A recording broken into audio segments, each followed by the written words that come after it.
The boardroom was filled with the sharp suits and louder voices of powerful executives. They were deep in a high-stakes negotiation, and the pressure was palpable. In the corner, almost invisible, was John, the janitor, quietly going about his work, emptying trash bins and wiping down surfaces. He'd worked in this building for years, a silent witness to countless meetings. He was used to being ignored, but today was different.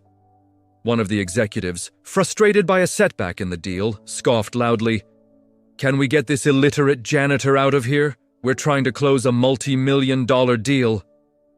Another chimed in with a laugh. "Yeah, what would he know about business?"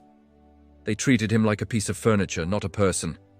John's jaw tightened, but he kept his head down and continued his work, the sting of their words sharp and painful. He knew they saw him as nothing more than the man who cleaned up their messes. Just then, a phone on the conference table rang. It was the international call they'd been waiting for, the one that could make or break everything. An executive picked it up, his face quickly turning to confusion. "Hello, can anyone understand this? I think it's Dutch." Panic started to ripple through the room. Their translator was stuck in traffic, and this call was their one shot. The voice on the other end was speaking rapid, urgent Dutch, and the executives could only exchange blank stares. The deal was slipping through their fingers. That's when a calm, clear voice cut through the tension. "He says the shipment is stuck at customs due to a documentation error, but he has a solution if we can authorize it within the next 10 minutes. Every head in the room snapped towards the source of the voice. It was John. He was standing there, holding a trash bag, speaking fluent Dutch into his own phone, which he'd used to listen in. The room fell into a dead silence, so quiet you could hear a pin drop. The executive's jaws were practically on the floor. The illiterate janitor was flawlessly negotiating the most critical part of their deal.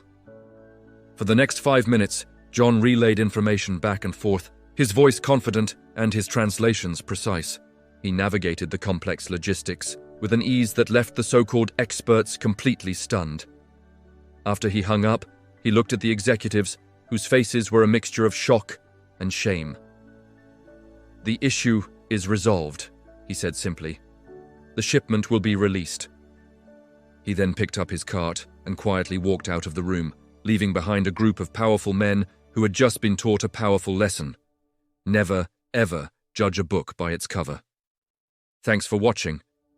If this story touched you, please like, share, and subscribe for more inspiring content. See you next time.